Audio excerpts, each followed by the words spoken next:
Yeah, thanks very much for having me. So the piece that I wrote is called Our Commonwealth, and I was really inspired by the context in which this commission came from. And so that was out of a symposium to do with the string quartet, and in particular diversity around the string quartet. And so I've been thinking about these kind of issues, particularly around cultural diversity, for a while, and particularly thinking about the ways in which my music intersects and can kind of comment or say something about these relevant and timely issues. And so the piece that I ended up writing is very much directly connected to this issue and very much this problem or lack of diversity in the classical music space that we see today and have seen historically. In terms of my process, I think one of the main things I was trying to do with this piece is to explore the idea of the wonderful Villiers Quartet as individuals. So I wasn't just writing a piece that was for a random string quartet that could be performed by any string quartet, and I guess that being one single homogeneous thing, but I was really interested in exploring the individual identities of the performers. And so one thing that you'll hopefully notice in the recording that the Villiers Quartet have made is that they use their voices quite a lot. And I guess this is a real, harbinger of their identities.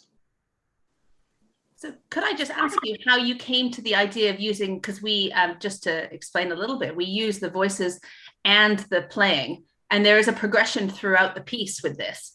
How is it that you came to the ideas of hearing those two types of sounds in your head when thinking about string quartet? Sort of how do you mix those two ideas, and how did you come to the sort of the journey that you come in the piece, sort of from the beginning and the sounds to the sort of the more vocalizations, the singing more at the end? Yeah, absolutely. That's a great question. I think the main concern was a practical one. Obviously, it's very hard to, as you guys know much better than me now, it's very hard to use your voice, particularly when you're not necessarily used to doing so in a performance context, but do that at the same time as playing your instruments in a quite kind of technically demanding part. And so I was having to think extremely hard about what was physically possible, and I guess achieving that balance of practicality as well as hopefully achieving what I wanted to achieve artistically. And so naturally, the conversations that we had together as composer and performers was really important to that. And I think those kind of dialogues are super important in new music anyway, and arguably don't happen enough. But then in terms of the piece itself, I guess broadly, I knew I wanted to get a sense of emancipating your voices, emancipating your identities and the ways in which your voices are connected to your identities. So almost there's a tension that this piece is trying to explore between your instruments and your voices. I was really taken by the kind of the subject matter that you directly addressed in the quartet, which is namely the musical source is the British national anthem. So how did that feel to you to kind of take on this concept, this representation of British culture, which is so strong, It felt like quite a natural source to use, actually. I think particularly during the COVID pandemic, when there was like a huge amount of racism, not only in the UK, but across countries around the world towards East Asian communities from Australia, New Zealand, Ireland, Canada, the States, the UK, obviously. But these, I guess, like the amount of violence, which is at times physical as well towards our communities, really made me think about what it even meant to be British. When, there are so many instances, not just during COVID, but like growing up, where I feel like I was made to feel that I wasn't actually British. And so there was a sense of really trying to undo the idea that British identity is a single homogenous thing. And I think that's also represented by the ways in which your voices are used in this piece. But also looking at it from quite an aggressive stance, I guess. And hopefully, again, you can hear that kind of physicality in the piece, because in my mind, like I'm quite tired of I'm tired and I'm angry about the amount of racism that happens not only towards East Asian communities, but obviously pretty much any community of color. And sometimes speaking politely about these kind of issues doesn't always mean that they will be heard. Mm-hmm. Now your piece is, I'm looking for the opposite word of generic. Original, extremely original. And so I'm really interested to know about your musical influences generally. Not necessarily your favorite composer, but sort of what do you like to listen to? What do you like to play for fun? I'm increasingly interested in, I guess, like staged music. So that can be like opera or music theatre or musical theatre. I'm really interested in the kind of the theatre of performance. In terms of my influences, I feel most attracted to performances that incorporate, well, music performance that understand that a music performance is not just a sonic experience, it's a visual one, as much as anything else.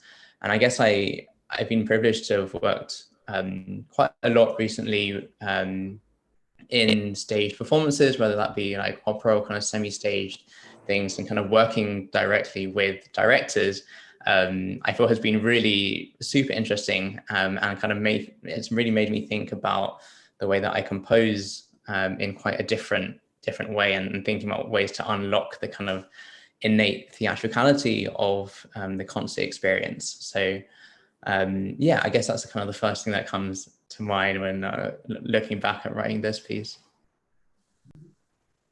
So Alex, you know, like, so just looking forward from this point now. So do you think like you would you would explore this theme of diversity, or do you feel close to this subject matter to, I don't know, perhaps take on the challenge to express that, you know, in your future writing? Furthermore, do you kind of, you know, you don't need to reveal your future from here, but do you think something forward like that for this theme? Yeah, definitely. I think in particular for me, looking at the relationship between transnational Chinese identity and my music is something which I've been doing for a couple of years, and it's very much the subject matter of the PhD that I'm doing at the moment at the Royal College of Music. So I'm just going into my third year. So we'll be finishing that hopefully at the end of this academic year. But I really do see it as something which I will continue doing, probably as long as the problem persists and continues for the time being. And I guess also in terms of that relationship between cultural identity and music, you know, I've had a couple of people come up to me and be like, you know, do you find it almost like suffocating, or do you feel like the more music you write to do with the subject matter, like the less you have to say with it? But to me, it's very much the opposite, because like identity is very much like a fluid category. It's always changing, and we're always changing. I'm always changing. My understanding is always changing. And so I feel like I'm at a stage right now where I'm only kind of beginning to glimpse like the kind of sonic possibilities or theatrical possibilities of this subject. And I guess in particular to do with Chinese cultures, I mean, it is such a plural category that like to think that it would be limiting in some ways, like I guess is perhaps quite a big misunderstanding of what Chinese identities and identities like that are like. Well, I remember back to when we first spoke with you, we had this really great discussion about identity and all those things. And it really unpeeled back another layer of, you know, the project and what we're aiming for. Anyway, I just want to say thank you on behalf of all of us for this experience and for the piece that you've created, and for working with us all through COVID. And thank you for joining us today on this chat. Not at all. Thank you so much. Like, obviously the music doesn't exist without you as the performers. So yeah, very much a privilege on my behalf.